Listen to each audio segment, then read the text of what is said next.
Good evening and welcome once again to our WAGM TV political special. I'm Chris Weimer alongside Jason Parent from Leaders Encouraging Aroostook Development. Tonight we bring you the second and final primary debate for the 2nd Congressional District. Tonight we hear from the Republican candidates, Kevin Raye and Bruce Poliquin. This is a chance for the people of Aroostook County to get the answers they need ahead of the June 10th primary. Just like we mentioned in the debate between the Democratic candidates, this is a unique opportunity, but it's also a unique format. Call it a debate, call it a forum, or call it a conversation. We hope it's all three in some sense, and that's because we want this to be relaxed and informal. That's right, Chris. We've reached out and collected questions that come straight from you, the viewer. We're going to ask those questions. The candidates will answer. Chris and I are simply here to keep the conversation moving. We encourage the candidates to challenge one another with their own questions, but we also encourage the candidates to keep the discussion productive and moving. Okay, now that you've got an idea what tonight's about, we're going to turn things over to our two candidates. First, we'd like to give you guys both an opportunity to introduce yourselves. We flipped a coin before the show. Bruce, Mr. Poliquin, if you would start. Thanks, of course. I want to thank everybody for the opportunity for me to make my case to the voters of Aroostook County. I want to thank WAGM, and I also want to thank the Leaders Encouraging Aroostook Development for this opportunity. We're all very frustrated in Washington. Every night on the evening news or when you pick up the papers the next morning, we can see that the problems that are facing our families and our small businesses are just getting bigger. It is my contention that we have too many career politicians in Washington. And the first rule of thumb is to get reelected. When that happens, they're afraid to get criticized, so they just spend more of our money, take on more debt, increase taxes, the problems get worse, and we're stuck with the problems. I am not a career politician. My entire life, I've been in the business community for 35 years. I've run companies, hired people, created jobs. And then I became state treasurer. And working with Governor LePage as state treasurer, I have absolutely no tolerance for wasteful spending. I led efforts to eliminate debt, which led to dramatic cuts in spending at our state government level, which then led to the largest income tax cut in state history. I'm also very proud to tell you that I'm the only pro-life candidate in this race. For me, this is my belief. This is not about politics. I have one son, Sam, who I just love to death, who I raised since he's been in diapers. I know how precious life is. I know how fragile life is. I've been endorsed by the National Right to Life group and also by the Christian Civic League, and I'm very proud of that. I want to go to Washington to represent our 2nd district, not to become part of the soup, but to help fix the mess. Again, my name is Bruce Poliquin, and I thank you very much for this opportunity tonight to have this debate. Thank you, Mr. Raye. Thank you very much, Chris and Jason. Thank you to WAGM, and thank you to LEAD for giving us this opportunity to reach out to the voters, to get to know the voters, for them to get to know us in Aroostook County. You know, I was born and raised in Washington County, which is just your neighbor just to the south. So I understand what it's like to be from a part of Maine that is, you know, north or east of Bangor. And I think there's a lot in common between Washington and Aroostook counties, both in terms of our values and our way of life and our experience as Mainers. And I think that experience living here in our part of the state, being born and brought up, going to public schools, working my way through college here in the 2nd District, and then spending virtually all of my life, except for 6 years that I worked for Maine with Senator Snow in Washington. So that connection, I think, to the 2nd District is very important to me. It was 34 years ago that I first began to come to Aroostook County when I was working for Olympia. And over the course of 17 years with her, I spent a lot of time here getting to know the people, getting to know the issues and the unique challenges of the agriculture community, of veterans who had long distances to travel for medical care, and the impact of trade agreements on our agriculture and forest products communities here in Aroostook County. I'm running for Congress because I believe that Washington is broken. I believe that the dysfunction and the bitterness and the polarization of national politics is a national calamity. And it's a shame because it has crippled our ability to solve problems. And I'm very pleased with my record as president of the Maine Senate, where I helped to move Maine in a more conservative direction, working with the governor and the Republican House, where we passed sweeping reforms, the largest tax cut in the history of Maine, welfare reform, and other reforms to put us on a more sound foundation for the future. So I'm looking forward to this evening and the opportunity to discuss the issues of importance to Aroostook County and my vision for how Aroostook County can be represented strongly and effectively in Washington.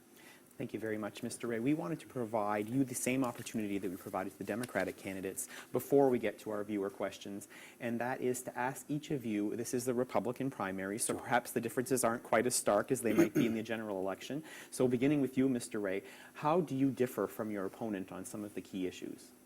Well, I think, we bring certainly different life experiences to the table. As I mentioned, I was born and brought up here in this part of Maine in the 2nd Congressional District.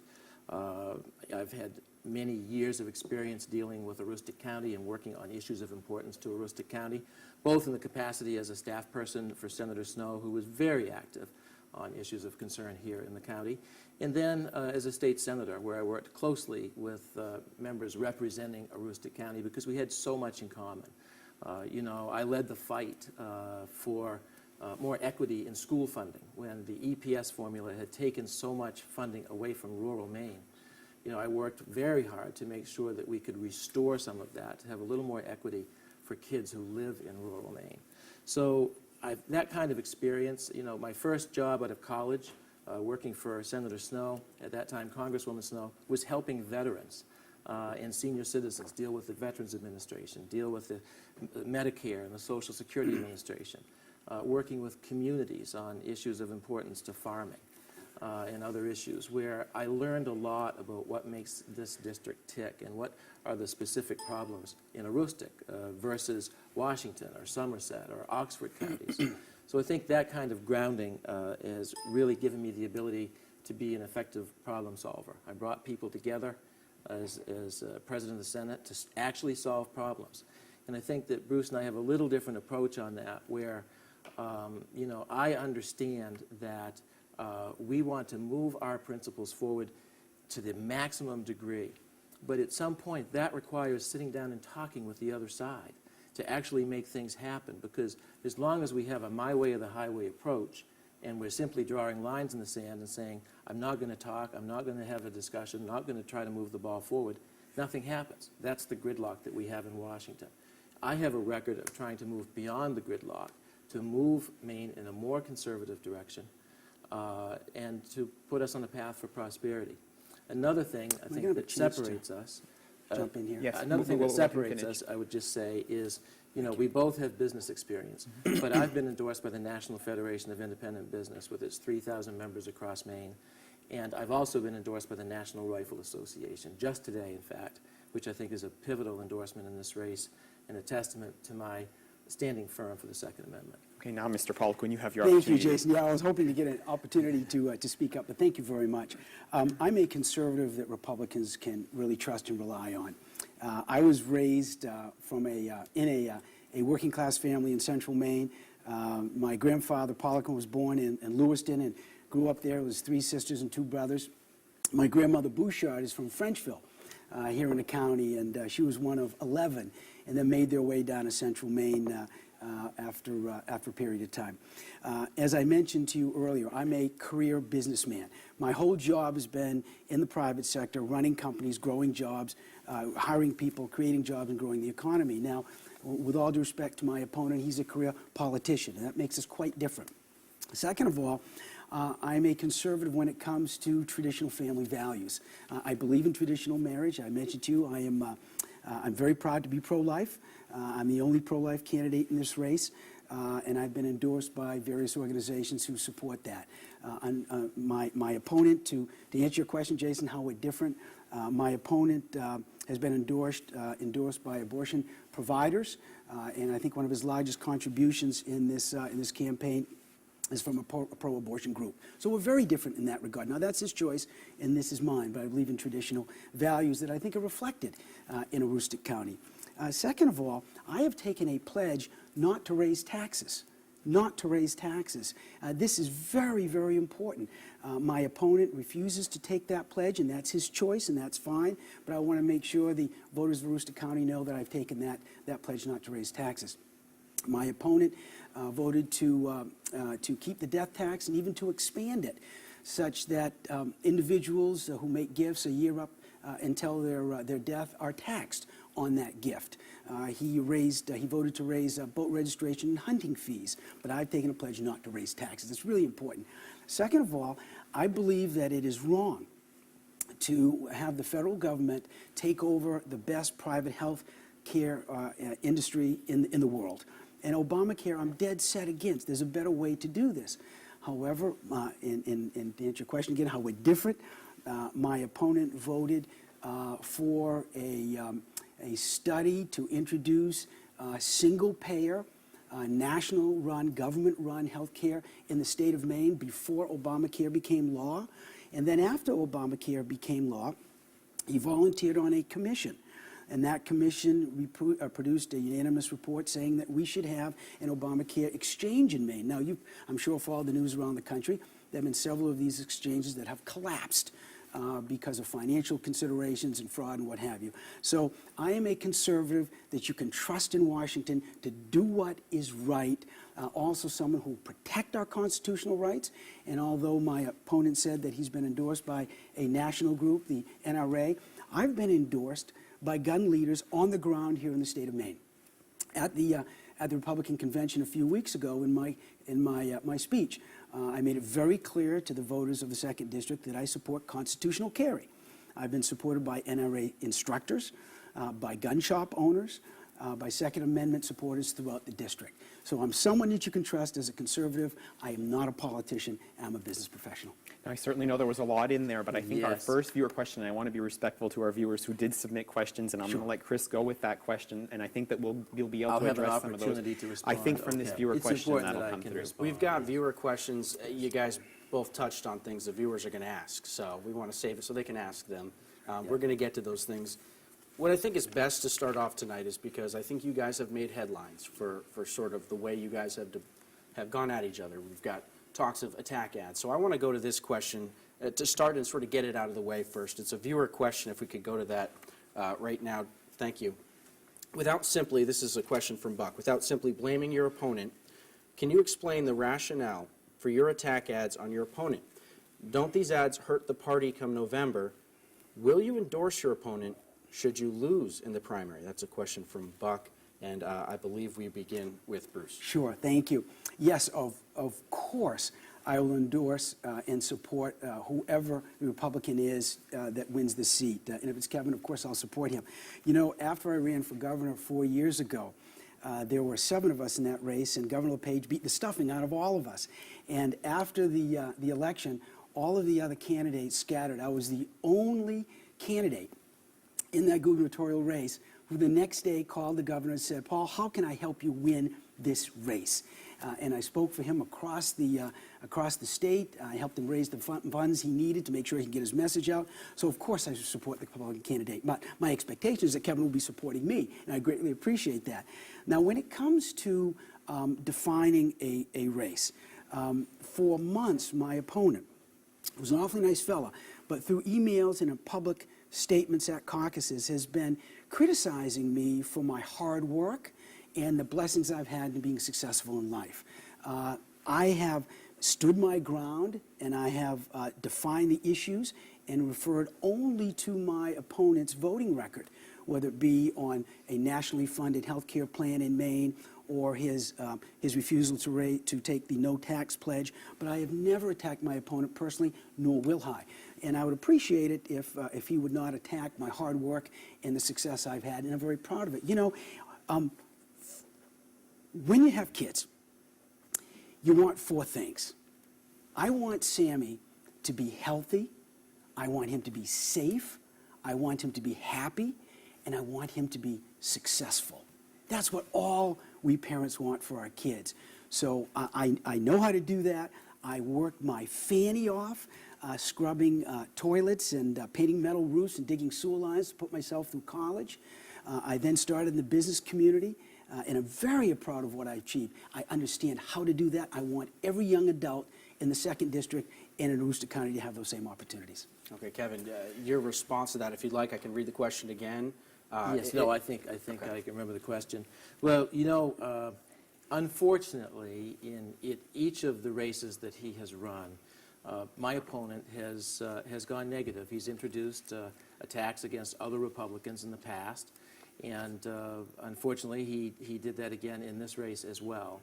And you know, after 4 or 5 days of being pummeled on TV with negative, misleading attacks, misrepresenting my record, we responded. And I think that's understandable, because you clearly cannot allow yourself to be defined by misleading ads that represent who you are and what you're about.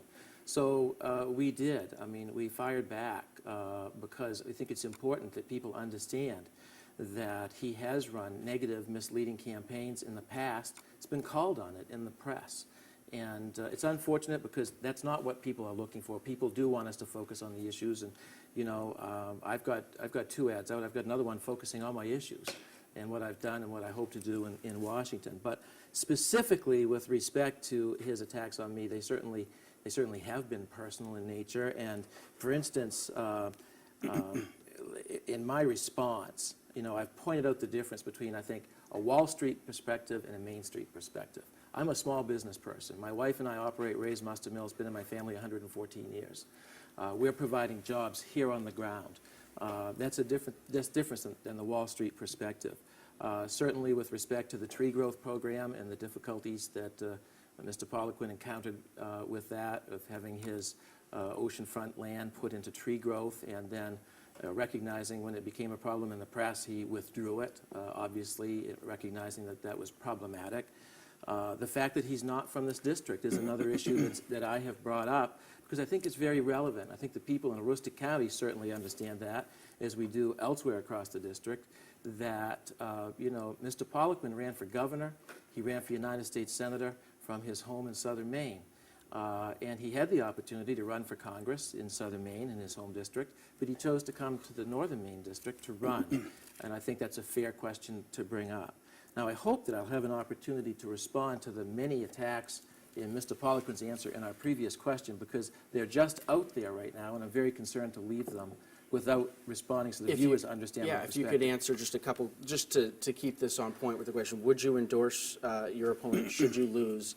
And also, and I think you kind of both didn't necessarily get to it, does it hurt the party? Well, I think it's unfortunate. I think this, frankly, it's not a good thing for the party. It's not a good thing that it has digressed to this. But certainly, you can't have one candidate attacking the other candidate in a series of television commercials and not respond. Frankly, I think that would be dereliction on my part. And so, unfortunately, I felt we had to do that. But at the same time, I'm continuing to focus as well on my positive message, not just respond to his attacks, but also talk about what I want to do. I want to say that with respect to the many issues that he attacked me on in his previous response, let me just sort of go down through them. Traditional marriage. I also have been a supporter of traditional marriage.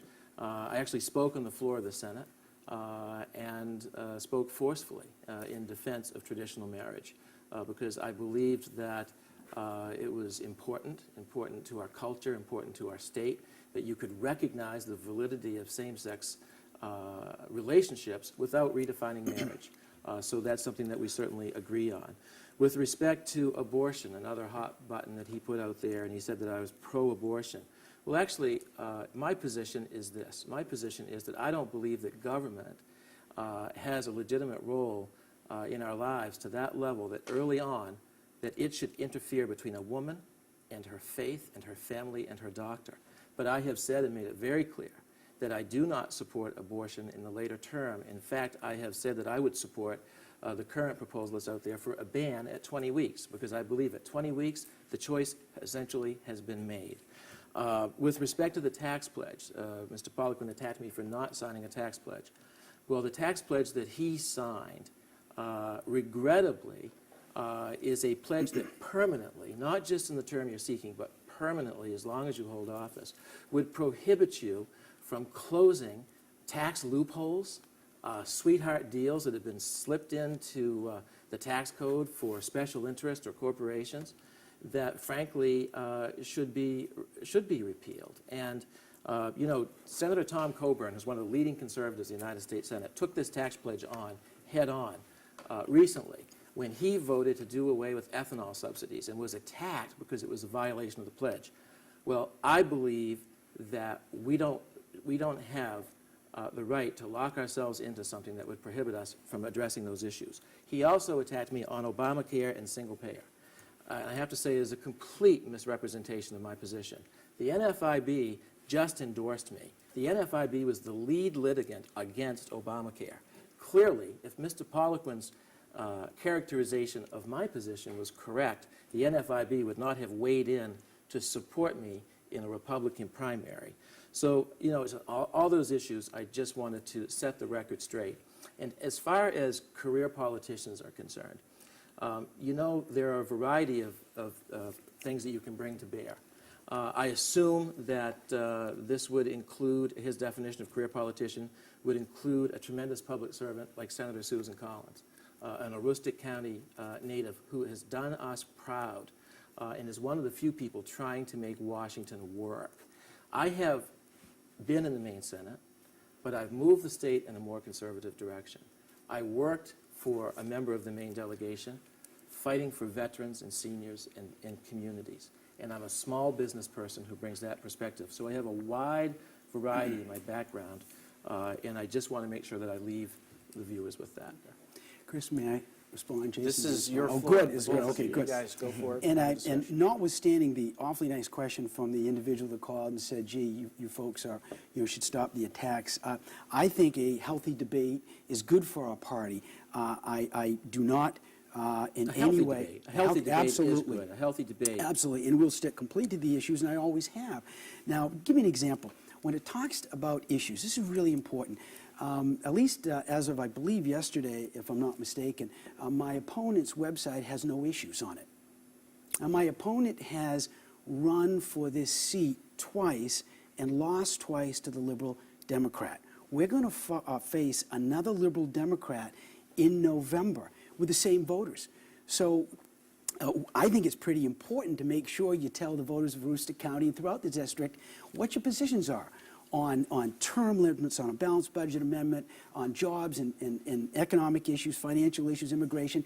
My website has had issues detailed for months. My opponent does not. So if we stick to the issues, that's an important one, with all due respect to you, Kevin. Second of all, when it comes to the tax pledge, we want to make sure we are really clear on this. And this is what I mean about being a business professional, I don't embrace spin. I don't know how to do it. I do what's right and I tell the truth. Let me give you an example. My opponent just now said that by me promising the taxpayers in Aroostook County, the hardworking folks in Aroostook County and throughout the 2nd District, that I promise not to raise taxes, somehow, some way prevents the closing of tax loopholes for big corporations. That's absolutely false. In fact, today, the Americans for Tax Reform, which has thousands of members throughout Maine, took my opponent to task, saying as long as the overall process does not raise taxes, it's okay to close the loophole if you combine that with reductions in income tax. Now, you just heard my opponent say that's not the case, and I was being misleading. So that's what I mean about setting the record straight. Well, let me just respond to that, Bruce, because I know you'll have a whole series of attacks here tonight, just like you do in your ads. Unfortunately, I hope we were going to be able to get to some of the questions from the individuals who've called in, but it's very clear with respect to my position on issues. You mentioned the balanced budget amendment. I wrote the resolution that passed the Maine legislature that for the first time ever put the Maine legislature on record calling on Congress to adopt a balanced budget amendment. And I did that because I believe that absent that, Washington will never have the wherewithal to inject the fiscal discipline it needs to do away with this debt that we are literally drowning in $17 trillion in debt. I really, really want to give this next viewer the opportunity to ask their question because it really is pertaining to the Aroostook County economy. So let's go to the first question on video. Hi, my name is Martin Puckett. Common question I hear from a lot of the residents are, about high-paying jobs and how to get more high-paying jobs, quality jobs in the county. What can you do to create more high-quality jobs? And that will go first to you, Mr.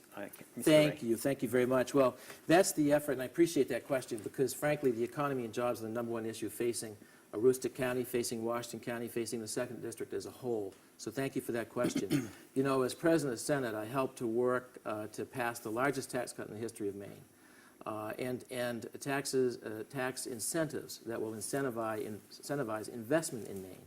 And I think that's crucial that we do that at the federal level as well. Also, regulatory reform. That was my bill, Maine's regulatory reform law. And I think that we need to do the same thing at the federal level to encourage investment to grow our economy, the pro-growth policies that will allow the private sector to create jobs, drive this economy, will bring more revenues into the federal government without raising taxes. So that's near and dear to my heart. I can tell you that with respect to jobs in Aroostook County, it's not just something theoretical for me. One of the things that I've done after leaving the Maine Senate is I did work for the group that bought Twin Rivers, helping them to put together the successful effort that really has saved and helped to make stronger a vital component of the Aroostook County economy with that mill in Madawaska. And during my time, obviously, with Senator Snow, working on issues of importance to farmers, you know, who have been hammered by NAFTA and cross-border policies that have disadvantaged them vis-a-vis their Canadian counterparts. So those are all issues that are important to me. I will continue to fight for jobs. In my home district in Washington County, I've helped to bring resources to grow the port. I've helped to allow our paper companies access to cheaper energy to help them grow and expand. And that's the kind of work I want to do for Aroostook County as well. Mr. Poliquin, jobs, particularly high-paying jobs to Aroostook County, what's your plan? You bet. First of all, there are a number of things we can do at the federal level. If you look at the past 5 years, Washington has spent roughly $1.1 trillion more than they've collected from all of us in taxes and fees. They make up the difference by either borrowing the money or worse, they print it. And so now we have a $17 trillion national debt, and the interest payments alone, 1 year, the interest payments almost double what we spend on veterans benefits. So we have this black fiscal cloud above our economy. And you probably just saw in the news reports today that in the first quarter of this year, our economy contracted by about 1%. Contracted by 1%. I remind everybody, this is the 5th year of an economic recovery. So what's wrong? Why aren't our kids able to find good, high-paying jobs? Why are there so many people who've just given up? Why are there so many people just finding part-time jobs? It's because business owners are concerned about the regulatory environment that's stifling their companies. They're scared to death of Obamacare that's raising costs and taxes going up commensurate with that. They're worried about the interest on the debt, and so they're not investing in their companies. They're not hiring, they're not expanding, and our kids pay the price. So what you can do as a member of Congress is, first of all, I'm a business professional. I'm not a career politician. I want to go down to Washington to fix the mess, not become part of it. You need to be strong. You need to understand the issues. You need to stand up. You need to be clear. Most of the folks down in Congress, there are 435 of them in the House, most of them hide behind the sofa until a few months before the next election, then come out and try to get a few pictures taken, and then try to win and get reelected. That's not my goal. My goal is to help the next generation, the generation after that. So that's a big thing we can do. I've been trained in economics and finance. I know how to create jobs, and I can help in Washington. Now, one more thing I'd like to show you. I bring this around every once in a while. These are the permits for one real estate project that I have. One real estate project. It took me 18 months to do the permitting before I could hire one logger, one excavator, one carpenter, one electrician. This is what I mean. Nobody who's a business professional would go down to Washington and create these monstrosities of regulations that stifle our business community and stifle job creation. That's one of the key benefits that I can bring to Congress and help the 2nd District. Okay, we're moving Yes, along very well. Very can I quickly. just respond to that? Because, you know, that's just a horrific example of regulatory excess that we have allowed to have happen, particularly at the federal level.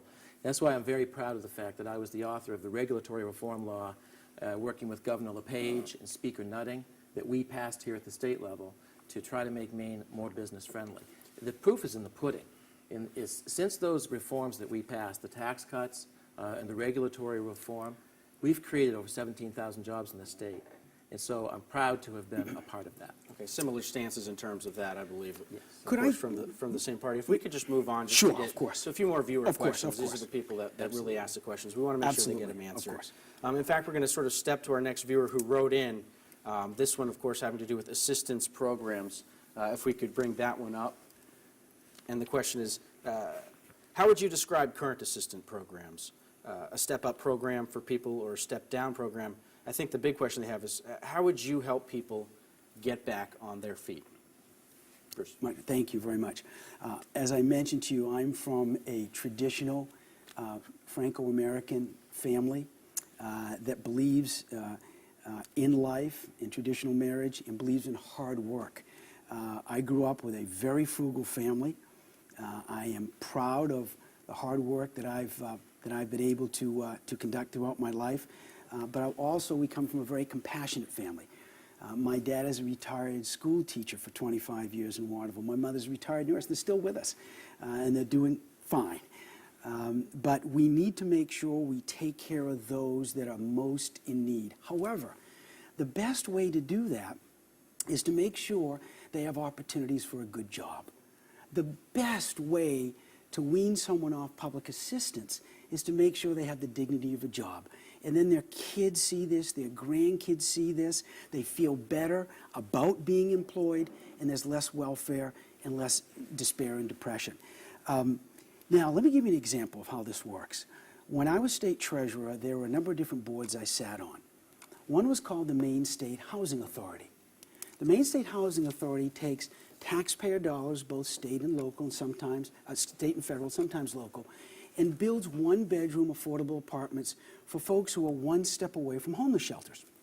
When I discovered, as state treasurer, that we were spending almost $300,000 taxpayer dollars on one-bedroom apartments, and we had 6,000 of our fellow Mainers throughout the state, one step away from homeless shelters, I stood up. I did not accept the status quo. I was heard. We changed the rules on how to build these apartments. We frankly changed the board. It took us about a year. We changed the front office. And by the time I left, we had dropped the price of these apartments by about 35 or 40%, and they were still dropping. Now, the benefit of that is we were able to help more fellow Mainers in need. That's how government should work. We should be very frugal. We should question everything and stay away from this cronyism and high debt and high taxes and everything that goes with it. So how do you take care of those that are less fortunate? You have to understand that we have a limited amount of money. And the federal government is flat broke, borrowing to pay their bills, and $17 trillion in debt. We have to face this. Now, going forward, we can fix it, but it's going to be very difficult. It is going to take people who are conservative, who stand up to do what is right. Kevin? Yes, I want to thank the viewer for the question. One of the issues that we tackled when I was president of the Maine Senate was welfare reform. And obviously we were, criticized for that from the left, but we felt that it was a very important thing to do to put Maine on a stronger footing for the future. Maine was one of the few states, maybe perhaps the only, where you could be on TANF forever. And we actually put a 5-year limit on the TANF program because of the recognition that welfare must not become a way of life. It already has for too many people. It's generational. I think we all know people who have been on welfare. Their parents have been on welfare. They know the system. And it's time we put an end to that because the hardworking people of Maine are paying the price for that, the people who go out and work every day. Now, welfare is there for a good purpose. It should be a temporary hand up. It should not be a permanent hand out. And so that's what guided us in terms of passing welfare reform in this state. I believe in individual freedom. I also believe in individual responsibility. And I think that's something that we're taught by our parents. My dad was an electrician. My mother was a school teacher. There were 8 of us boys in our family. And we learned responsibility, believe me, through doing our chores and working. I was working. I know a lot of people here in Aroostook County pick potatoes when they were little kids. Well, in Washington County, it's raking blueberries. And I raked blueberries at a very young age. And that's the kind of work ethic that we need to instill in people in order to make sure that we have the individual responsibility that we need to make our economy grow. The problem when you grow welfare programs too big, such as Maine Care, is that when you try to be all things to all people, what happens is that those who really are the truly needy can fall through the cracks because you're trying to do too much for too many. And we really need to focus on those people who, through no fault of their own, need some help and a temporary handout. So let's go to another viewer video question on another governmental program, and this one about Social Security. Okay. Here's the video. I'm Georgette Bollier, and I'd like to know what the candidates are going to be doing about doing away with the, Social Security offset, or the WEP, which cuts into Social Security for public servants. We're going to play that one again. I apologize so the candidates are able to hear it. I'm Georgette Bollier, and I'd like to know what the candidates are going to be doing about doing away with the, Social Security offset, or the WEP, which cuts into Social Security for public servants. All right, Kevin Raye, you have the first option. Yes, thank you. That's a great question. And that's a question that's near and dear to my heart because my mother, my own mother, is affected by this issue. And what she's talking about is that public school teachers, other public officials, other public retirees, there's an offset for Social Security. When my father passed away, he got Social Security. Because my mother was a retired teacher, she gets nothing. She gets nothing from his benefits. It's a terrible situation. And unfortunately, there's been an effort in Congress for many years to address it. But because so few states are affected by it, the vast majority of the Congress doesn't understand it, isn't interested in fixing it.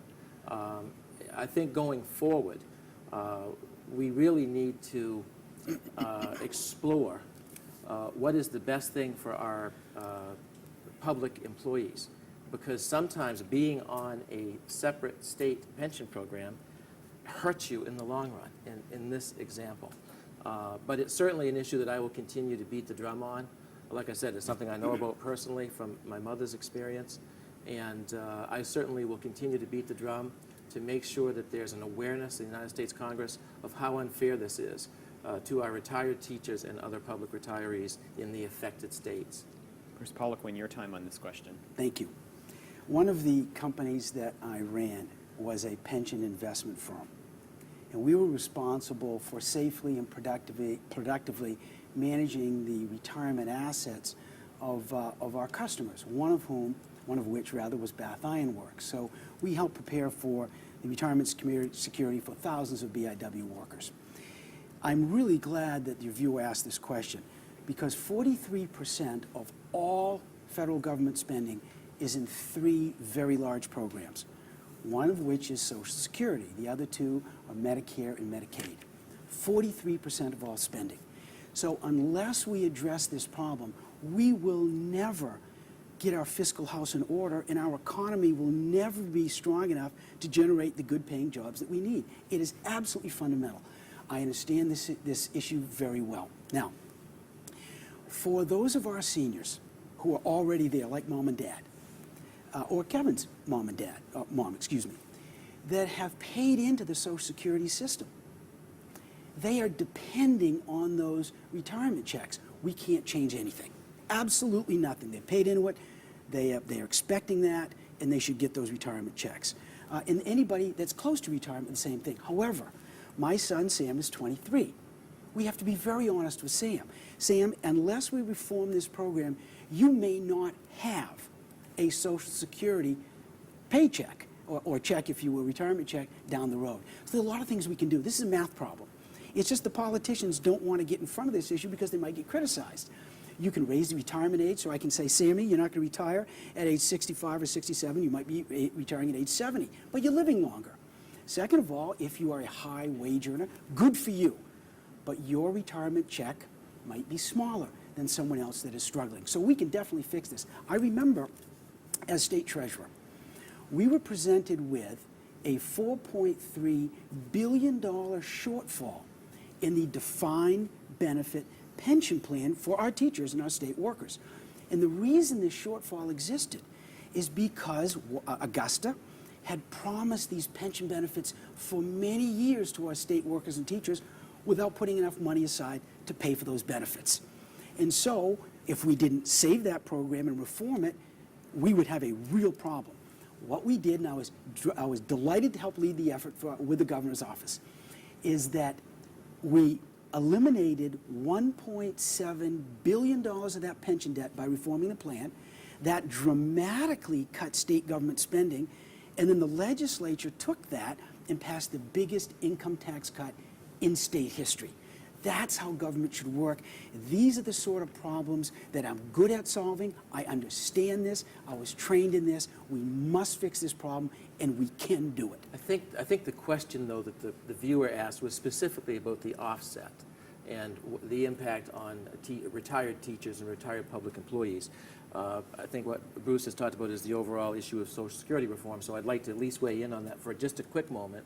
And that is, I do believe we need to stop using the whole notion of reforms to save Social Security and Medicare. We need to stop using that as a political club to beat each other over the head, because we do have to come together as a country to make sure that that system is going to be there for people in future generations, as it has been for current retirees and those in the past. We do need to look at things like raising the retirement age. It makes a lot of sense, because in the 1940s, people obviously didn't live as long. But it has to be done prospectively for the out years, for people who are young enough to plan. And you said something that, excuse me, Jason, you said something that I think a lot of people want to know, working together. And in fact, Yes. it's a question, of course, a lot of people have about bipartisanship. If we could run a viewer on video had that question. Yes. My name is Roy Green, and my question for the candidates is, why can't you, as Republicans and Democrats, work on the issues instead of fighting with each other? Mr. Poliquin, if you'd begin. Sure. Well, first of all, I just gave the example of how we reformed the retirement program for our state workers and our teachers here in the state of Maine, and that was working with the other side. When I was as state treasurer, I met one-on-one with legislators, both Democrats and Republicans, and the couple independents that we had. I testified before the Appropriations Committee on a number of occasions.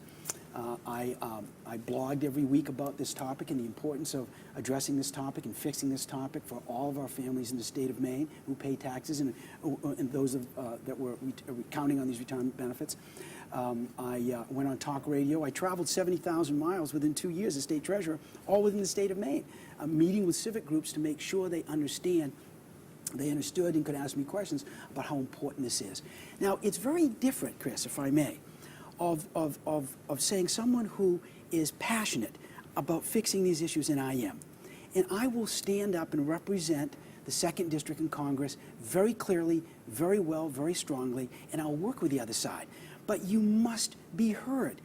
The folks in Aroostook County are sick and tired of the spin and the same old, and half-truths they get from folks down in Washington. They want someone who's going to stand up, be honest, tell the truth. I'm that sort of individual. Now, I'm also pretty convincing. And if I'm able to convince, not everybody, but enough people to get on the same page so we can fix these problems. Mr. Raye. Well, I appreciate the question very much, and I will tell you that I think if you talk to the people who served with me when I was President of the Senate, the hallmark of my tenure in the Maine Senate was exactly this, that we have to be able to treat each other with respect, to talk to each other, and to listen to each other. It's an important part of leadership, is being a good listener, to understand where people are coming from and finding the common ground where we can solve problems. You know, I helped to move this state in a more conservative direction, passing reforms that Republicans have been hoping to pass for decades, and we actually got them passed. But I did it without being divisive. I did it in a very different way than we've seen Barack Obama and Nancy Pelosi and Harry Reid do things in Washington, where they've rammed things through on a party line vote, such as Obamacare, foisting this farce on our nation and threatening our economy. But that's not the way to do it. The way to do it is the way that I conducted myself as President of the Senate. Now, the issues that Bruce mentioned in terms of, reforming the pension system and passing the tax cuts, that was work that the legislature did. It's one thing to be involved, from the sidelines, another thing to be in the room hammering out the negotiations of how we're going to make it work in a way that will actually solve problems. That's what we have to do in Washington, is to get past this thing where we draw lines in the sand and throw rocks at each other. And no wonder the American people are disgusted. Now, one of the issues that has been key to that, and that throwing rocks, if you will, back and forth, and you both mentioned Medicare, but our next viewer actually has a question about Obamacare, which you both alluded to in the discussion, and it's specific to the health insurance marketplace. And this viewer asks, named Adam, would you drop your current health care coverage to go on the Obamacare, is what this individual is asking. So about the marketplace. Here's the irony about my current health care coverage. As a small business, we offer health insurance to our employees, and my wife and I also participate. We actually are one of the people who lost our health insurance coverage that we had because of Obamacare. We now have a higher deductible and a higher monthly premium as a result of Obamacare. So I'm in the same boat as many other people. Let me just say, with respect to Obamacare, that it is clear to me that if President Obama truly believed that Obamacare was going to be a positive thing for our country, was going to be a positive thing for the American people and good for our economy, he would not be postponing it until after the next election. I think that that is an admission on his part that he understands the economic calamity that awaits for this nation when it is in full effect. So really quickly on that, repeal or reform, would you push for repeal or reform? I think we need to repeal it, start over, and replace it. But it's very important that we're not simply saying to repeal it, because there are major issues with respect to health care in this country. And frankly, if it hadn't been for the way Barack Obama and Nancy Pelosi handled it, we could have come together, I think, in a way that would have brought the country together in a bipartisan fashion to fix it. Bruce Poliquin, if you could address repeal or reform and the viewer question. Of course. No, repeal it and replace it with something that's better, that's based on the free market. Adam asks a very good question. Very good question. And no, I would not drop my current insurance, which, by the way, has already been canceled once, and then reinstated with my premium 30% higher. But I was able to keep a plan that I wanted to insure myself and Sammy with a high deductible, so it keeps my premiums low, and we're actually paying out of pocket. Now, there's one way to fix our Social Security problem and our health care problem, and that's to make sure every member of Congress and their staffs don't have any special health care and retirement benefits. They get what we, the people, get. When that comes to fruition, we will fix these problems in lightning speed. I'm the sort of individual, what's good for the goose is good for the gander. There should be no special opportunities or exemptions for members of Congress and their staff. One of the things that was, and why people are so cynical about our public officials in Washington, is because members of Congress and their staffs have been exempted, asked for an exemption from the president with respect to Obamacare's expensive mandates, and they were granted that exemption. So that's the sort of thing that really gets under people's skin. So no, we can fix these problems very quickly if, in fact, they get what we, the people, get. Okay, we can't get to certain viewer questions, but I know there's topics that they want to get to, so I'm going to sort of lightning round fly through a couple quick things, if you guys could be very brief in your answering. One is loring. That's a big issue up here. People are obviously concerned the base closing years ago. Very, very quickly, Mr. Poliquin, Sure. Is there anything you're going to do about loring if a possibility for a military site comes up? I mean, what would you do? This is a tremendous opportunity for the county. One of the things, the problems that we have in Aroostook County and throughout the 2nd District is the very high cost of energy. I was early on with the governor's office when I was state treasurer to engage a utility from the Rocky Mountain states who specialized in bringing natural gas pipelines to rural states, and also some of the financiers in New York because the state has no money. Am I hearing energy being an opportunity Absolutely. there? And I don't mean to speed you No, along. no, I but just thank wanna you. I give Mr. appreciate you Raye doing the that. opportunity But to the talk to you. importance of driving down the cost of energy and getting natural gas up here is a terrific idea. You know, there's a proposal on the table before the PUC down in Augusta right now that hopefully will get through by summer, allowing a 60-megawatt natural gas electric generating facility at Loring. If that's the case, then hopefully they can get the financing to build a pipeline from Winterport up to Loring. You get natural gas in the county. You can cut your energy costs and your heating costs for families by 50%. Mr. Raye, your thoughts on Loring? Yes, exactly. I can tell you that, you know, I will never forget the process that led to the closure of Loring. It was highly political, and it was a calamity. And it was a terrible thing, a terrible blow to this county. It is an asset now. There is tremendous potential there. I have visited, I have toured Loring, I've met with Carl Flora, and I know that this county is committed. I know that LEAD, for example, in what the work that they're doing to explore and make sure every stone is turned over to do everything we can to advance the economy in Aroostook County. I will be a partner for that. In the same way that I was with the you know, getting the gas pipeline so that we could save jobs at the Woodland Pulp mill and put them in a position to expand. Those are the same kinds of things I want to do here in Aroostook County, and Loring holds tremendous potential. I will look for every opportunity. I will be vigilant as a member of Congress representing this part of Maine to ensure that we have as much economic vitality as we can possibly have, not only at Loring, but also in terms of the farm sector, which is so important. We're under 5 minutes in the broadcast left. Yes. We want to give you the opportunity for a closing statement. Please try to keep within a couple minutes. Well, thank you. I appreciate it. And I want to thank, again, WAGM and LEAD for making it possible for us to be here tonight. You know, this is a very important election. America is drowning in a sea of debt. We have an addiction to spending that Washington has not demonstrated an ability to address in a responsible fashion. Obamacare threatens our economy, and the bitter and nasty and divisive nature of American politics is crippling our ability to come together as people to solve problems. As a small business owner and as president of the Maine Senate, I have a proven record, passing tax cuts and regulatory reform and welfare reform and standing up for our veterans and our seniors, and the Second Amendment, as is indicated by my endorsement just today by the National Rifle Association. I'm proud to have the support of the NFIB because of my leadership on small business issues. Small business drives the economy in the 2nd District. I did it without being divisive. I did it by bringing people together.